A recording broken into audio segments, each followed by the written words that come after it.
Welcome to Daily Overdose. The guy was the new owner of a team, a baseball team that was in the basement of the league when he took it over. He went to the pitcher and he said, "What is your best throw?" He said, "Well, I got a good curveball and I've got a good fastball." And he went on talking about his different throws. He said, "But tell me this, what is your best throw?" He thought for a moment. He said, "I've got a good fastball." He said, "That's all I want you to work on. Nothing else. Just develop your fastball." The next year, they went to the World Series. Most people don't know where their fastball is. Most people go through life never discovering what their talents are. Most people never develop their talents. They have skills and abilities, but if you don't nurture them, if you don't develop them, they will never serve you. Your gifts can take you many places if you develop your gifts. And you'll be surprised at the things that you're able to do. When you learn how to block things out, when you learn how to keep thine eyes single, learning how to concentrate, learning how to focus in, deciding that you're going to focus to develop your skills, you'll be surprised at the ideas that will come to you, of the people that you'll be able to attract, of the opportunities that you'll be able to see. You'll begin to see things that have been standing there looking you in the face saying, "I can't believe this has been here all this time."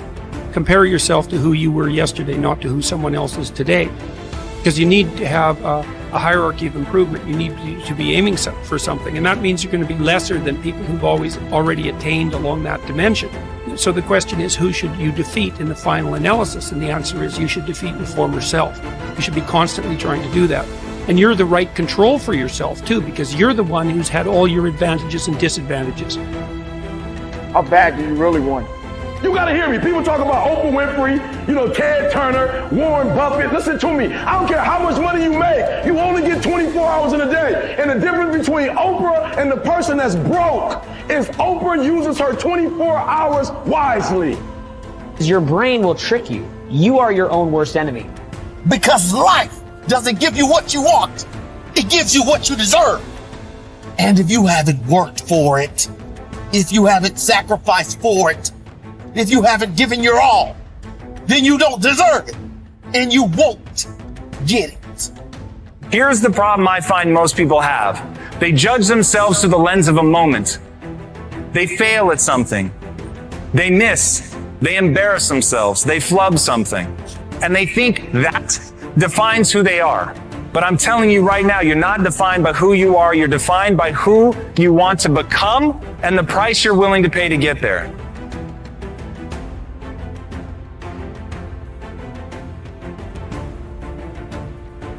So everybody goes, how do you do that?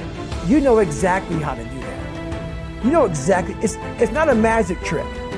There's nothing I talk about in that book that's a magic trick.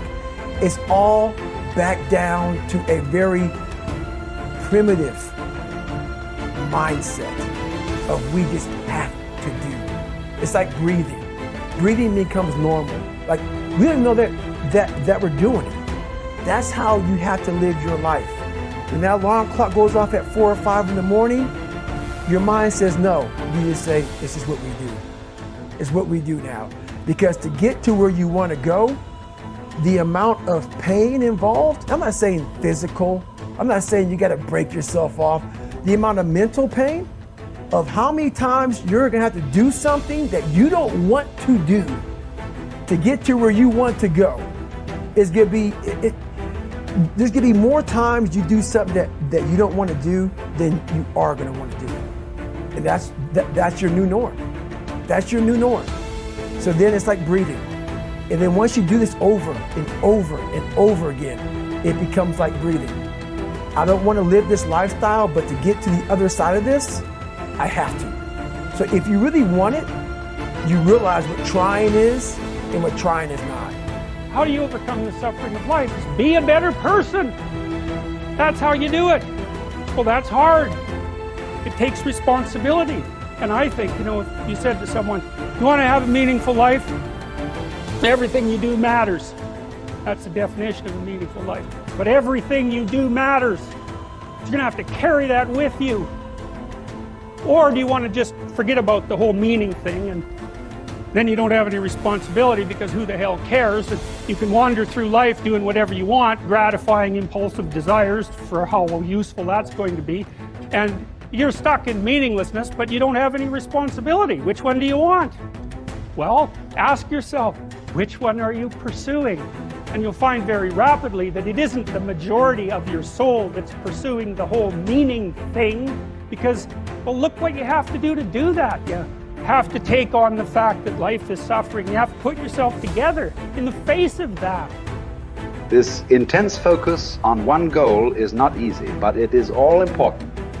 Orison Swett Marden wrote, "The giants of the race have been men and women of concentration who have struck sledgehammer blows in one place until they have accomplished their purpose. The successful men and women of today are those of one over, mastering idea, one unwavering aim, men and women of single and intense purpose." Marden also said that every great man has become great.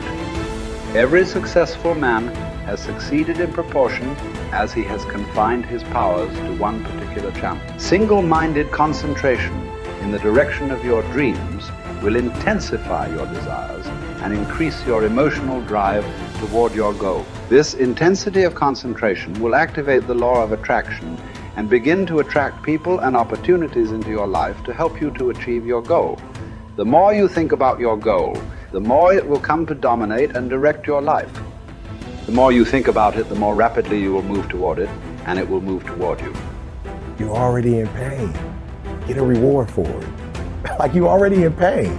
So at the end of the day, everything is already messed up. So why would you go through all that pain and not get something for it? Like, it doesn't make sense. Like, it doesn't make sense to put all those hours in. Okay, yeah, it was football, but it doesn't make sense to put all those hours in and not transfer those hours to something else. It doesn't make sense not to recycle the pain and get wealth or a successful life, a successful spouse, like whatever, have kids, whatever it is. And so for me, just going through my go-through, I was like, it can't end here. Like, bro, it can't end here. I've worked too hard. I've read the books. I've gone to the conferences. I went to the classes. I got the degrees. Like, it can't end with just life is going to deal me this hand, you know? And so I truly feel, and I don't want to promote gambling, you know, but I gambled, you know, as a young adult to make money.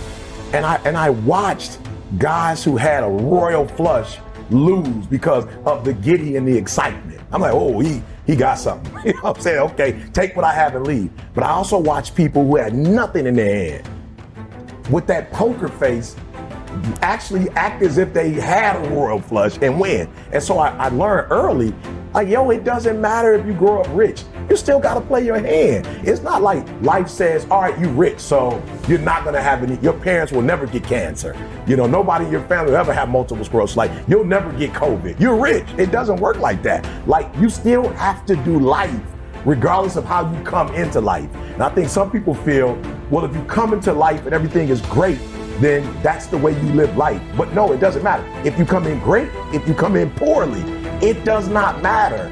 You have to do life. And if you're smart, you do life on your terms and you don't let life make you do it on its terms. Great men and women are those who absolutely believe that they are put on this earth to do something wonderful with their lives. They have a vision of something greater or better than their current circumstances. Personal greatness means having a sense of destiny and a conviction that your thoughts and your imagination are the only real limits to your possibilities. William James said, compared to what we ought to be, we are only half awake. We are making use of only a small part of our physical and mental resources. Stating the thing broadly, the human individual thus lives far within his limits. He possesses powers of various sorts which he habitually fails to use. The founder of Success magazine, Orison Swett Marden, once said, there are powers inside of you, which, if you could discover and use, would make of you everything you ever dreamed or imagined you could become. In a 5-year study of leaders reported on in his book, Leaders, Warren Bennis discovered that each of them consciously avoided the comfort zone by continuously setting higher goals. They never allowed themselves to become complacent. They lived their lives fully extended, always striving to be and do more. To develop unshakable self-confidence, You need to see yourself and think of yourself as a leader, and to do what leaders do. You need to stretch yourself toward the outermost boundaries of your potential. You need to set goals that draw out of you the very best that is in you.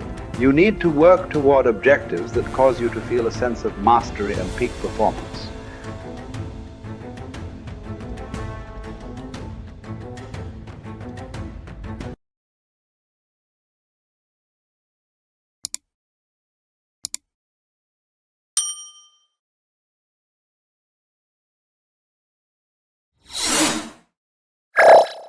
Thank you for watching our videos. Please like and subscribe to our channel so you won't miss another video.